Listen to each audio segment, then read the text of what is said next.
गुरुओं की उपाधि। परंपरा में केवल गुरु के प्रति ही श्रद्धा नहीं रखी जाती बल्कि उनके पूर्व के 3 गुरुजनों के प्रति भी श्रद्धा रखी जाती है।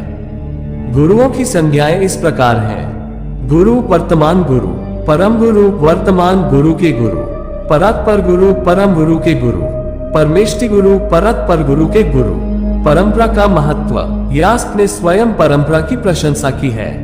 मंत्रार्थ चिंताव्यूहोपि श्रुतिपि तर्कतः, अर्थात मंत्रार्थ का विचार परंपरागत अर्थ के श्रवण अथवा तर्क से निरूपित होता है, क्योंकि न तो पृथक्त्वेन मंत्रा निर्वक्तव्या प्रकरणशैव निर्वक्तव्या, मंत्रों की व्याख्या पृथक्त्वया हो नहीं सकती अपितु प्रकरण के अनुसार ही हो सकती है।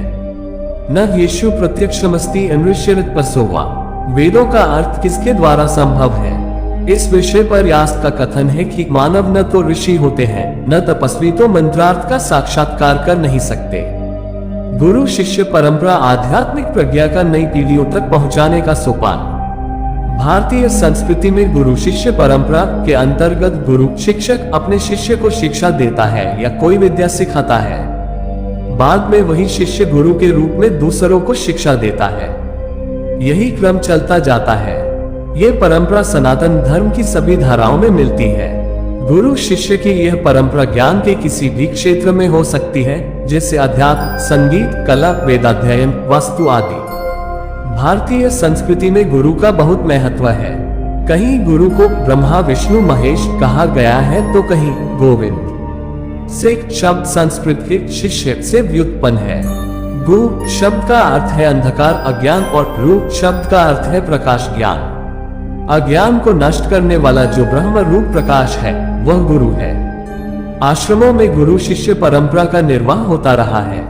भारतीय संस्कृति में गुरु को अत्यधिक सम्मानित स्थान प्राप्त है। भारतीय इतिहास में गुरु की भूमिका समाज को सुधार की ओर ले जाने वाले मार्गदर्शक के रूप में होने के साथ क्रांति को दिशा दिखाने वाली भी रही है।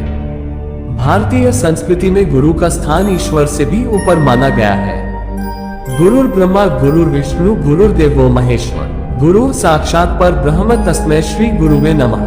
प्राचीन काल में गुरु और शिष्य के संबंधों का आधार था गुरु का ज्ञान, मौलिकता और नैतिक बल, उनका शिष्यों के प्रति स्नेह भाव तथा ज्ञान बांटने का निस्वार्थ भाव। शिक्षक में होती थी गुरु के प्रति पूर्ण श्रद्धा, गुरु की क्षमता में पूर्ण विश्वास तथा गुरु के प्रति पूर्ण समर्पण एवं आज्ञाकारिता। अनुशासन शिष्य का सबसे महत्वपूर्ण गुण माना गया है।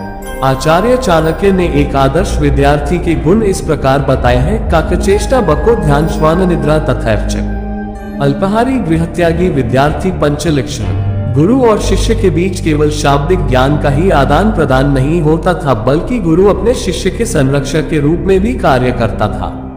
उसका उद्देश्य रहता था कि गुरु उसका कभी अहित सोच भी नहीं सकते। यही विश्वास गुरु के प्रति उसकी अगाध श्रद्धा और समर्पण का कारण रहा है।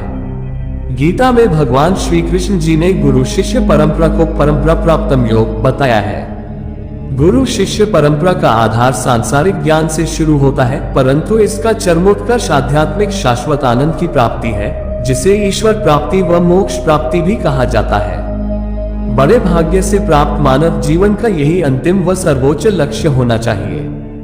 गुरु एक मशाल है, शिष्य प्रकाश।